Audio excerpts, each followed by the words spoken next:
Hey, what's going on, everybody? Welcome back to another episode of the Coach Steve Show podcast, where we recap all of college football, NFL, Chicago Bears, Illini sports, talk to football coaches all over the country. If any of that interests you, please hit the like button and the subscribe button on the Coach Steve Show YouTube channel.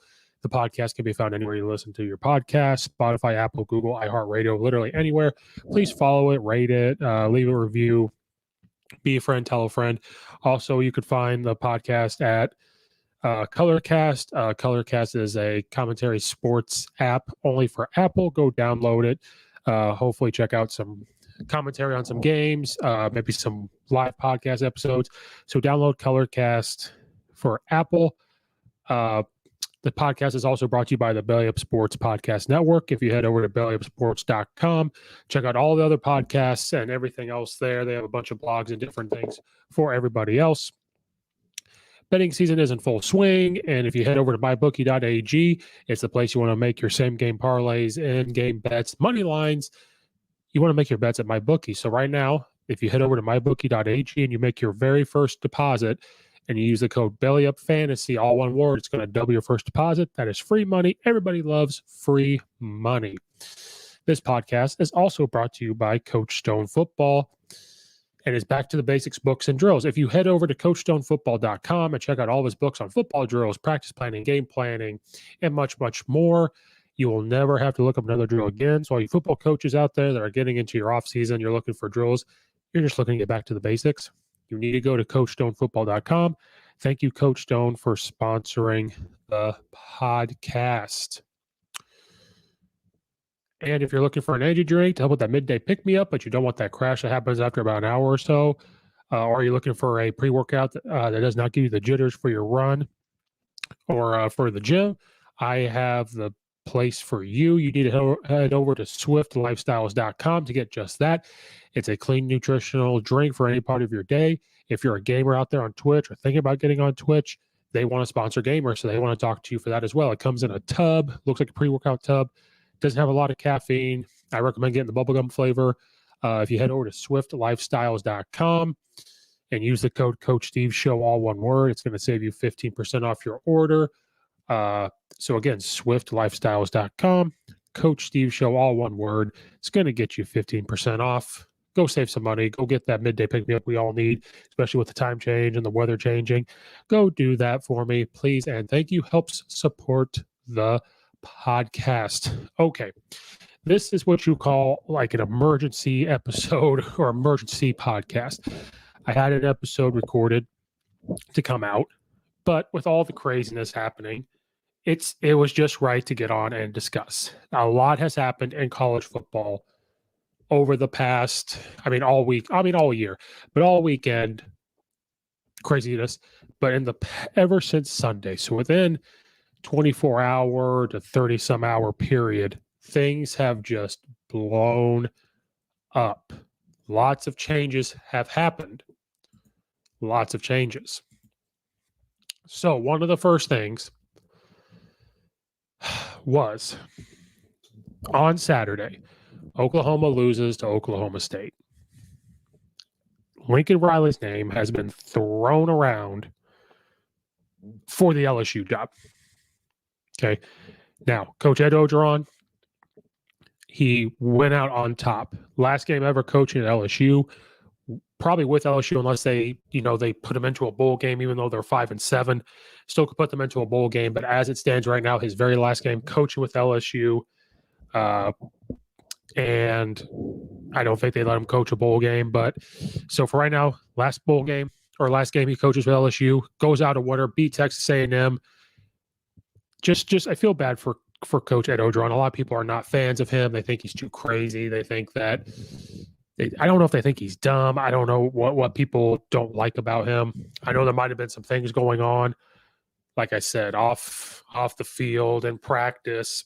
But you feel for the guy. You feel for him. He loves LSU. He's an LSU guy. I honestly don't see anybody else that could coach LSU, but we'll get to that in a moment. But I don't see anybody that could coach there. He seems like LSU through and through, a Louisiana guy through and through. But good luck to Coach Ed Orgeron. Big fan. I recommend you guys go read his book, Flip the Script. It's a good book.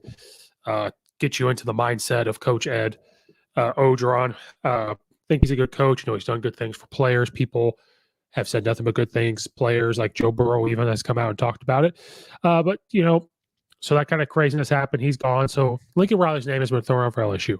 It was reported they had offered him big money, like big time money to be the next head coach. Now he's kind of went away from it. Then on Saturday night, they're asking him about it. One of the reporters says, we're just going to address the elephant in the room.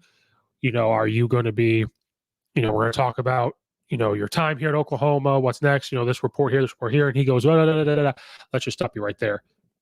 I'm not going to be the head coach at LSU. And then he ended it. He was done with it. He said, okay, we're done. Now, I'm not going to be the head coach. Great, fine. You're not going to be the head coach. And we left it at that.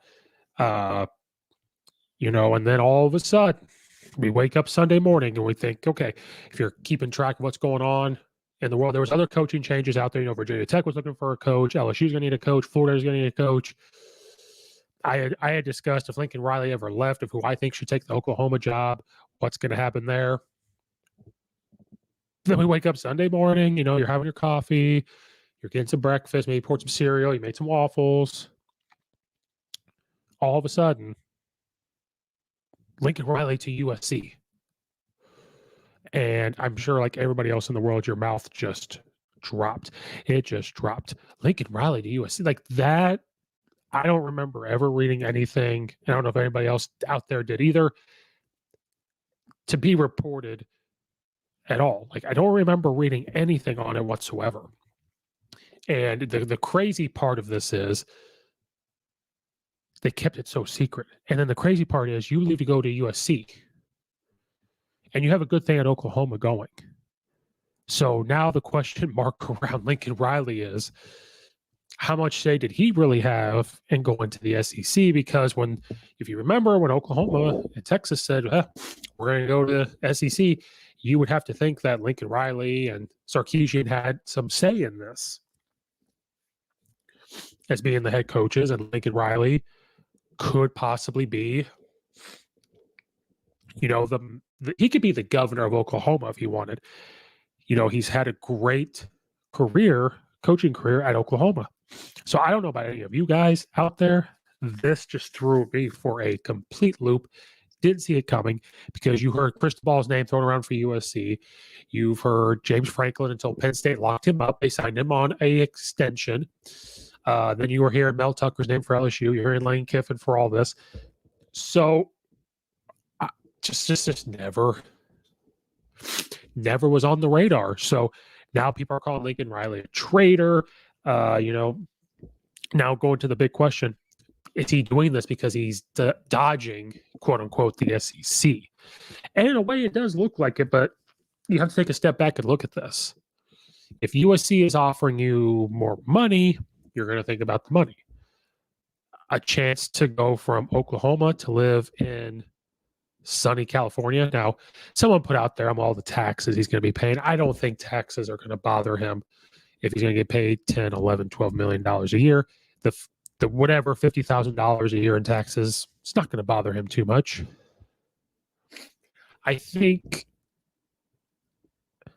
he looked at it and said, listen, we're about to go to the SEC soon, and it's probably going to happen in less than 5 years. It might even be next year. God, I'm going to have to play. They're going to have to split it up. So looking at who he was possibly going to have to play, my goodness, he was going to have to play Mississippi State, Ole Miss, and all of them. Eventually, you have to go play Alabama. You're going to have to play Auburn. You're going to have to still play Texas. There's your rivalry game. You're going to have to play Texas A&M. You're going to have to play Arkansas, who's gotten better. you were going to have such a meat grinder of a schedule year in and year out compared to the Big 12 that you've got to look at, okay, where's the money? How can I recruit? I mean, he's get recruits to Oklahoma, but where you could try to revive a program and kind of use its name. I think Lincoln Riley was looking at USC and saying, man, all I got to do is, I got to beat Oregon. If Stanford turns around, just beat Stanford. But like week in and week out, it's not a meat grinder. Like, oh, I've got to go play so-and-so. Like I got to go play Fresno State. I've got to go play Washington. I have to go play Washington State. That sounds a lot better than saying I got to go play Alabama, Florida, Georgia, Auburn, Arkansas. It just sounds so much better when you talk about the Pac-12. So I think he did look at that over longevity and said, I want to be a coach that could be put into a situation. Now, he's making the college football playoff, but if he loses a game, sometimes he's not making it. So he's looking at the Pac-12 saying, well, maybe I can do this, maybe I can do this. But, man, what a legend at Oklahoma, what he's done. But that I did not see coming. That just started this domino effect. And I think we all knew with all these head coaching jobs that were open, as soon as somebody got hired, just all these dominoes were going to start falling in the head coaching realm. While that was going on, it had been reported that Coach Napier from Louisiana, the Raging Cajuns, was going to get hired at Florida, been in talks. Florida pulled the trigger and said, okay, we're going to hire him. And someone talk about these two hires and move on because a lot has happened. So then Florida hires Billy Napier. And I also think Lincoln Riley was seeing those reports saying, well, now I got to go against Coach Napier, whose coaching career speaks for itself, and I think was a great hire because if you look at his coaching career, in 2003, he was a Clemson graduate assistant. 2005, he went to South Carolina State as a quarterback coach. 2006, 2008, went back to Clemson. He was an assistant coach, tight end, and recruiting coordinator. 2009, became the offensive coordinator at Clemson. 2011, went to Alabama and coached under Nick Saban as an offensive assistant, as an offensive analyst. 2012, Colorado State. 2013 to 17, went back to Alabama as a wide receivers coach. 2017, offensive coordinator at Arizona State. And then ever since 2018, he's been the head coach of Louisiana. As I'm looking right now, I think it's higher than that now. It was 28-11. I'm not sure what this put up. I think he's won over 30 games and has not lost very many. So I think the Florida hire for Coach Napier was a slam dunk because now you're going to bring a guy. So right now you're seeing things about Dan Mullen was lazy in recruiting. He doesn't want to always be on the road recruiting and this and that. He's more about X's and O's. So that's why his name's been thrown around for the NFL. This was a slam dunk hire by Florida because now you're going to bring in a guy that's about culture, about recruiting. Not saying Dan Mullen didn't care about the players or anything like that, but now you're going to bring a culture guy in, and that's what Florida needs. That's what Florida's been missing since Urban Meyer left. It's just been a hodgepodge of like, we're going to be really good on offense. Well, no, we're going to really be good on defense. No, we're going to be really good at this. Or no, it's just been a hodgepodge of things. And so for right now, with Billy Napier being hired at Florida, that is a slam dunk hire. That is going to get Florida back. He is going to be a big culture guy. He's going to get them to play hard.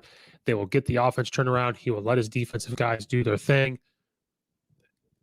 And you got to respect him. Ever since 2018, he has done well for the Raging Cajuns, and it's always been talked about. Every head job that gets open, what's one name you always hear? Well, it's Coach Napier, and I think he always was waiting for that right job. That's why his name was kind of thrown on for LSU, but Florida seemed like the right thing for him. You're in Florida. There's a lot of good athletes. The recruiting, his time at Alabama, like he learned under Nick Saban, and it brought that to the Raging Cajuns. He's going to bring that to Florida.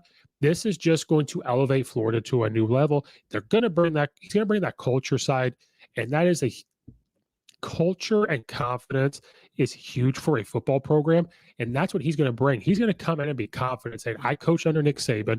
I coached at Clemson. I've been a head coach where I turned around a program where I won over 30-some games, only lost 11 to 15 games. He is going to have that culture. He is going to recruit nonstop that Dan Mullen just was not going to do.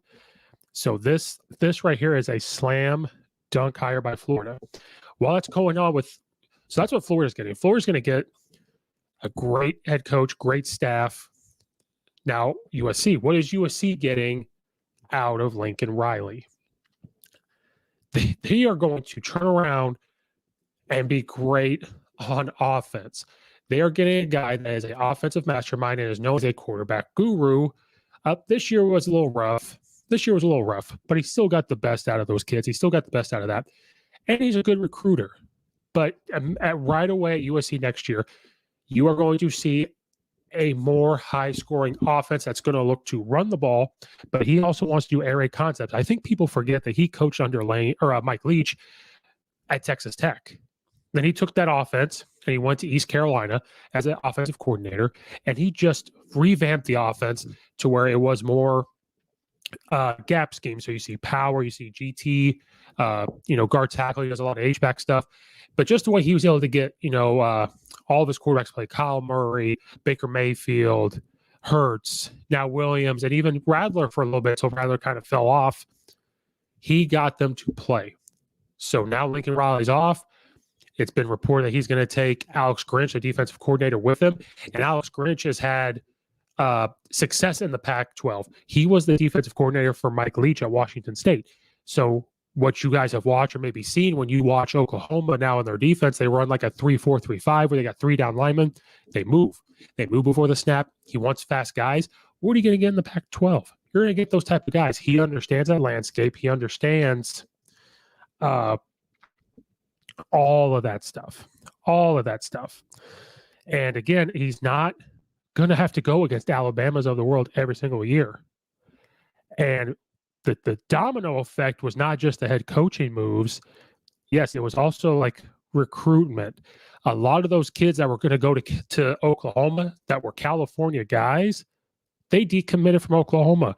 Don't be surprised when they say, okay, he's going to recruit them and they're going to be USC guys. This is again, it's a mega hire for South Carolina. I agree. Or USC, excuse me.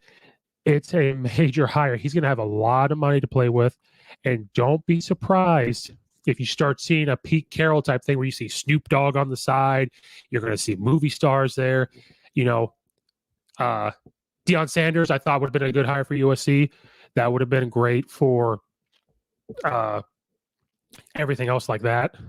I think he would have brought in really some swag. But I think Lincoln Riley could also bring in some swag. But it is a major hire for USC. It's a major hire. So the domino effect of that, you see all the recruitment. All those recruits all of a sudden start decommitting from Oklahoma. And this is not the first thing. They're going to enter the transfer portal. They're going to do a bunch of different stuff in that transfer portal. You're going to see a lot of guys leave now. But this isn't just the only thing that happened in college football. This was the big domino. So you got those 2 hires.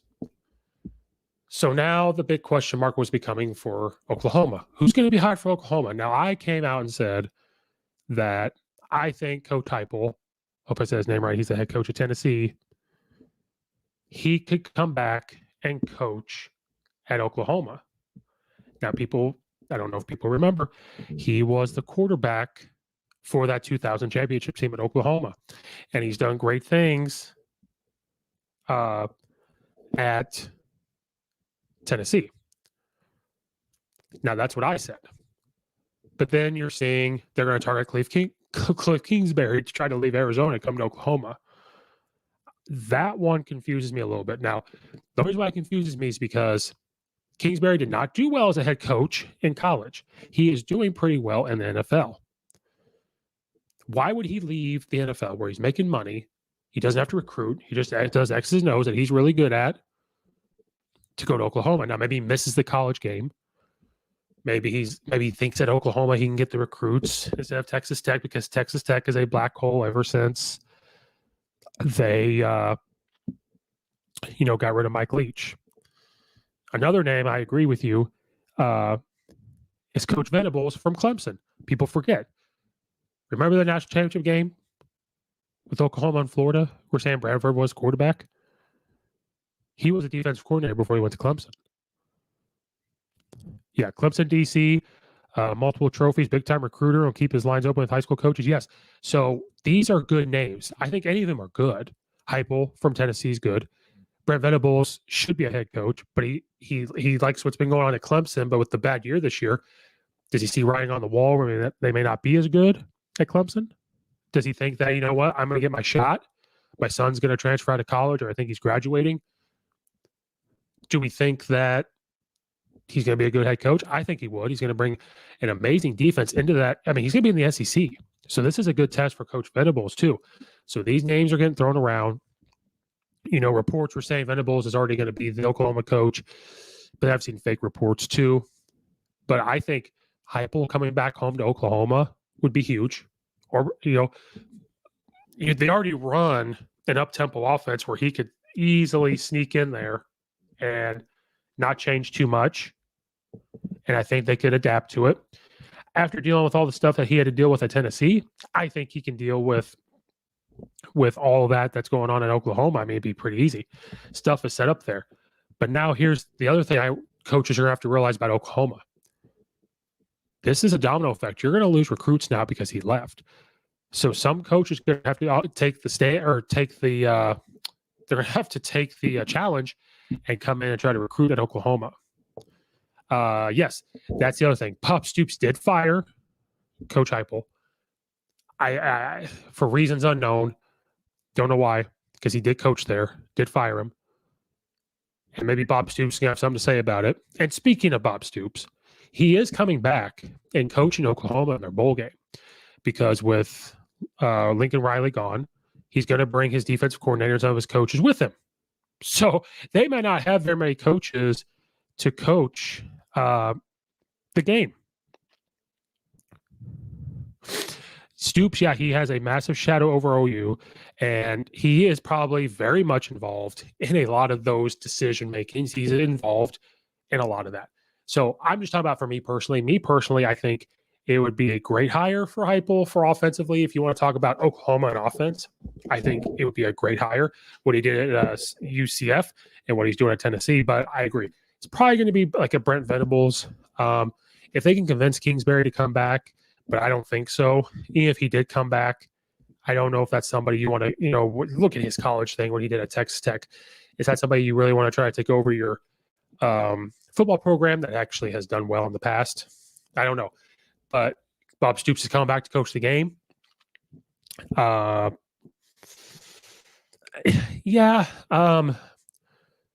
College can actually, I mean, NFL coaches make money, but college coaches can make way more money at the head coach level. I mean, if Oklahoma was ready to offer Lincoln Riley some money, but I think he wanted to go to USC, you know, just the way he did it.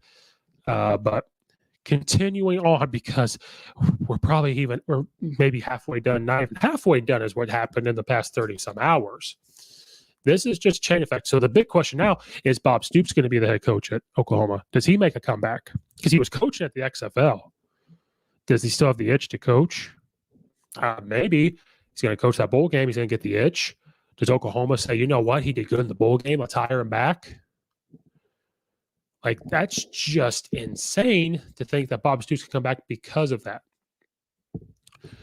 So now we got to figure out who's going to be at Oklahoma. The recruiting thing has just gone bonkers. So then at this point in time, you know, I'm going down a timeline here, guys, for me. Going down a timeline. So I said, well, what does that say about LSU? Because you lose on Lincoln Riley. You lose on Billy Napier. The only other coach out there maybe that you could go get is a Dave Aranda from Baylor and bring that defense back to LSU, and it's going to bring that type of defense. I did not see the Lincoln Riley contract. Here's what happened, guys.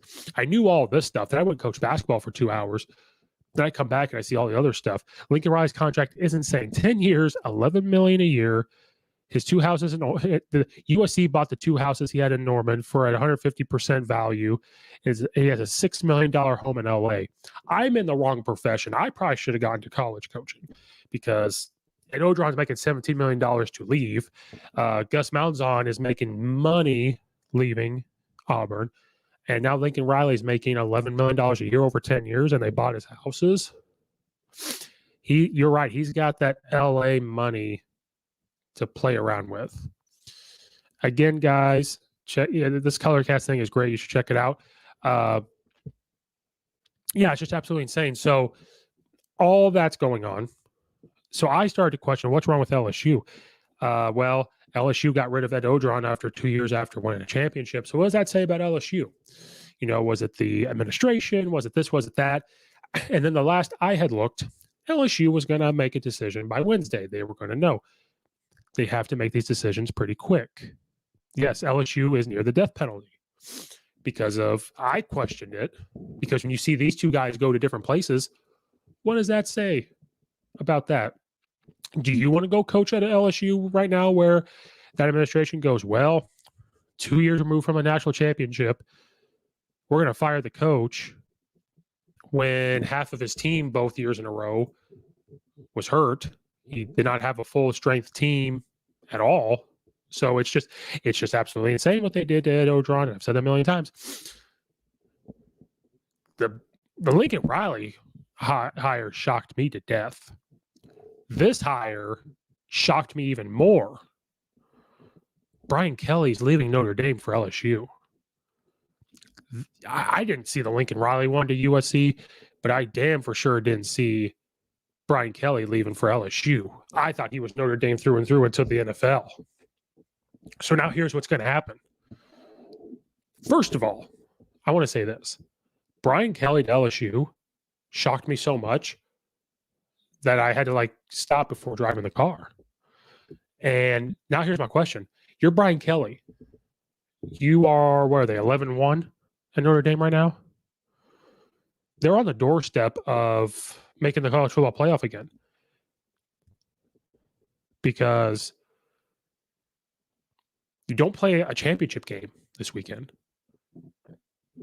If a couple guys lose, you're back in the college football playoff. Now, you're not going to win, but you're getting there. You take this job now when he may not be able to coach Notre Dame in a playoff game if they make it. I don't understand. I don't like the coaching stuff happening now. Does that make sense?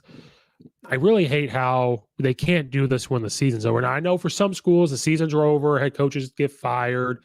I understand firings once your season is over. Yeah, Georgia, Michigan, Oklahoma State, Alabama is probably going to be. But imagine if Alabama loses, Oklahoma State loses, and if Cincinnati loses or Michigan loses, it just opens the door. There's a narrow path for Notre Dame to make the college football playoff, a very narrow window.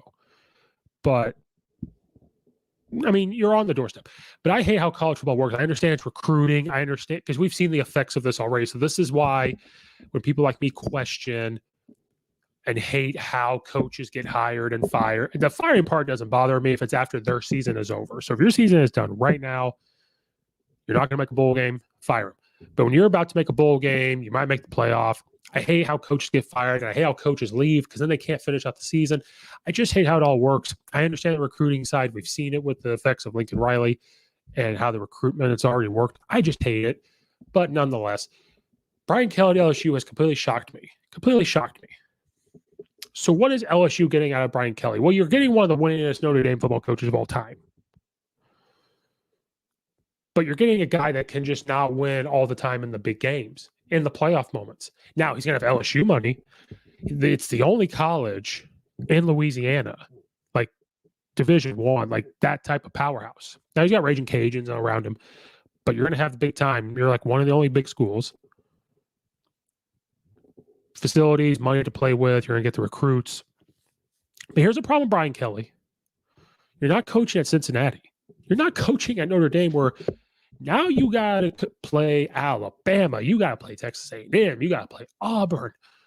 You've got to play Mississippi State. Are you going to be the coach that wins LSU the next championship? Because right now in LSU's mind, it's championship or bust, which, fine, that's a mentality, but it needs to be a standard. But are you going to be fired in 2 years? I don't understand the Brian Kelly hire to LSU. I think LSU sort of kind of hit the panic button on this. And I think hitting the panic button of you're seeing these coaches go left and right. Well, we got to get Brian Kelly. Look at this. Look at the success he's had at Notre Dame. Look at this. Look at that. He's made the college football playoff. He's going to bring that to LSU. I mean, okay, I think you hit the panic button and you just went to Brian Kelly. In Brian Kelly's mind, he's competitive and goes, okay, I'm going to go to the SEC. I'm going to go to LSU. I'm going to turn around. I'm going to do X, Y, and Z and ABC. So what's LSU getting? You're getting a coach that's going to win you some games, or possibly, but now it's it. Can he recruit? Now, but he is going to bring. I will say this: Brian Kelly is going to bring a run the ball mentality. He can't recruit tight ends and offensive linemen, but that hire I did not see coming. Before we continue on with this, if you're a football coach out there, are your offensive and defensive linemen's helmets getting scuffed up during an inside run period? If so, there's a way to protect those shells and reduce the repetitive blows that you guys are taking each and every week. It's Guardian Caps. Guardian Caps reduces 20 to 33% of the impact. It really focuses on the big guys in the trenches because you cannot win the games without those big guys. Guardian Caps is worn by 5 NFL teams and 200-plus colleges like Alabama, Georgia, Oklahoma, Washington, Penn State. If you go to guardiansports.com/guardiancaps, you can find Guardian Caps. Use that website or link in the description on the Coach Steve Show YouTube channel to use the code 15OFF to get 15% off at Guardian Caps. Again, guardiansports.com/guardiancaps, 15 off for 15% off. Also, if you're a coach and you have a young developing kicker who's not reaching the end zone all the time, I have the perfect kickoff tee for you because believe it or not, it is probably the kickoff tee. The reason you want this kickoff tee is because it gives a coach a strategic option on squib kicks, onside kicks. It helps them kick to the end zone each and every time. It is Launchpad Kickoff Tee. Launchpad Kickoff Tee is legal for NCAA and for NFHS high school. The Launchpad Kickoff Tee is a game changer. If you go to launchpadkickoff.com/CSS and use the code CSS, it will save you 10% off your order when you buy one tee, 20% off when you buy two. And then when you buy the 4-pack, you're going to get the fourth one free. Again, launchpadkickoff.com/CSS and use the code CSS to save today. Go do it to help out your kicker. So moving on in this college football world. So with the Brian Kelly hire going to LSU, now Notre Dame needs. So right now, Oklahoma needs a coach and Notre Dame needs a coach. And that's not, we're not done with that. There's still other jobs out there, but those are the two big ones. And when we look at other coaching jobs, Virginia Tech needs a coach.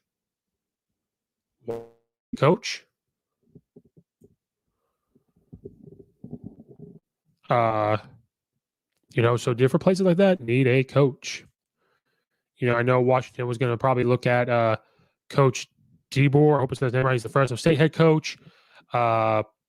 Texas Tech hired a coach. TCU is going to hire Sonny Dykes.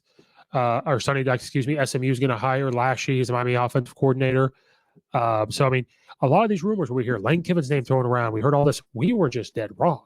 We were just dead wrong in this podcast world. We were dead wrong in the media world. How crazy that we were just this dead wrong on everything. Just absolutely insane. And it's not, it was good reporting. A lot of reporters, were hearing a lot of rumors or they were getting told things. Can't blame them. But right now you got Notre Dame open. And you got Oklahoma open, and they can't wait to hire. So the door is now open for Urban Meyer to make a comeback. Because I believe there was 2 places that Urban Meyer was going to coach college football ever again. And it was USC or Notre Dame. Because people remember, Urban Meyer coached at Notre Dame. And then when he was doing the Fox Sports show, they were out in California a few times, and he loved it. Sticky Fingers loved it.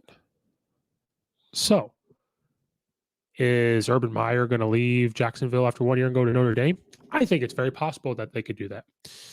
But now one of the other coaches' names out there we keep hearing about. Well, Urban Meyer, obviously. You hear him all the time. But I think he could go to Notre Dame. Other coach is Coach Luke Fickell at Cincinnati. The door is open for him to go to Notre Dame, and the door is open for him to do that, to go to a big-time school, a Power 5. Well, independent, but they should be a Power 5. The door is open for him to go there. So his name's going to get thrown around for a lot of these jobs. So now, it's just craziness. I can't wrap my head around it. I actually get a headache. I'm getting the spins from thinking about it. So right now, who's going to go to Oklahoma? Bob Stoops could probably go back. There's probably a coach out there we don't even know the name of. Matt Campbell's name's thrown around for Notre Dame because he's been talked about wanting to coach at Notre Dame. He could absolutely go. But the Brian Kelly hire again at LSU is just mind boggling. So right now you got Notre Dame. Big time job. Big time job. They just need to join a conference. Don't be shocked to see Urban Meyer's name come thrown around for that, no matter what he says about Jacksonville. And don't be shocked if you see Luke Fickell go. I know they're joining the Big 12, but don't be shocked if they go to Notre Dame. I would not be shocked whatsoever if that pops up at all.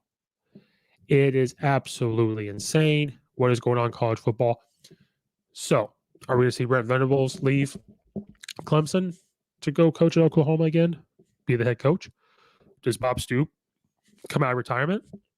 Does the Stoop brother from Kentucky take the Oklahoma job? Possibly. His name's thrown around a lot. Gary Patterson is out there. You know, he got let go from TCU. That's a name that could get thrown around for one of these. And one name I don't think people talk about, and I'm not saying it's going to happen, but one name I thought about was Gus Malzahn.